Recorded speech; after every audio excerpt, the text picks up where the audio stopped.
Why do 90% of ghost stories start with a lonely road and a stranger? Perhaps it's the isolation, the vulnerability, the sense of being cut off from the world. On such roads, the mind wanders and the shadows seem to come alive. The darkness envelops you and every sound is amplified, every movement exaggerated.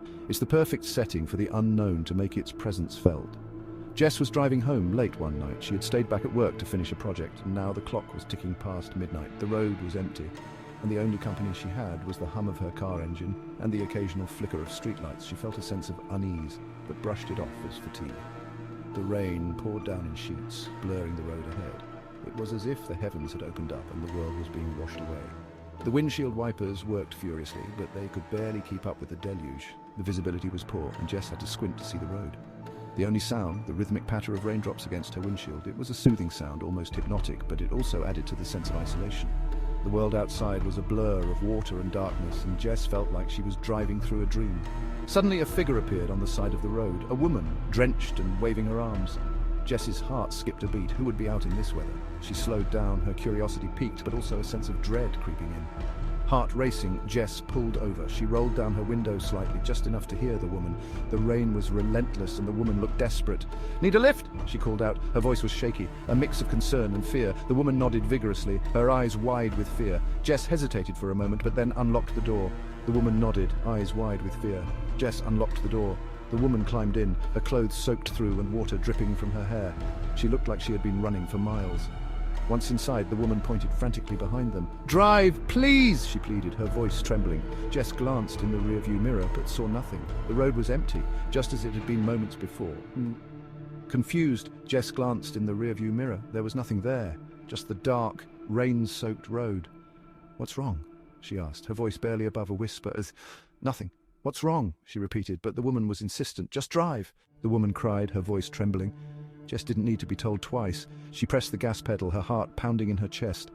Jess pressed the gas, heart pounding. The car sped forward, the rain continuing to beat down on the roof. The woman beside her was shaking, her eyes darting around as if expecting something to jump out at them. The woman whispered urgently, "He's coming."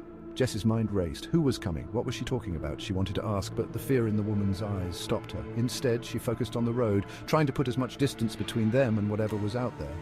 Just then the radio crackled to life, an eerie voice echoing, "You shouldn't have stopped." Jess's blood ran cold.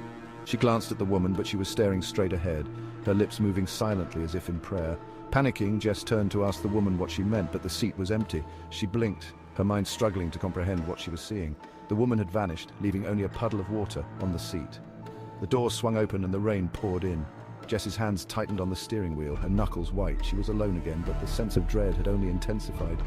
The voice grew louder, taunting. "Now you're mine!"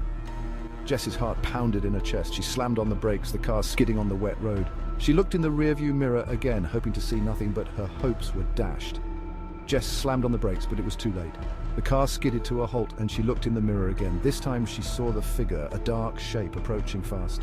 It was moving with an unnatural speed, closing the distance between them in seconds. She looked in the mirror again and saw the figure, a dark shape approaching fast. Her breath caught in her throat. She wanted to scream, to run, but she was frozen in place. In the blink of an eye, the headlights caught a glimpse of the woman, standing in the rain, staring blankly, her lips moving silently. Jess's mind raced. Was this the same woman she had picked up, or was it something else entirely? The last thing Jess heard was the radio whispering, "You can't escape."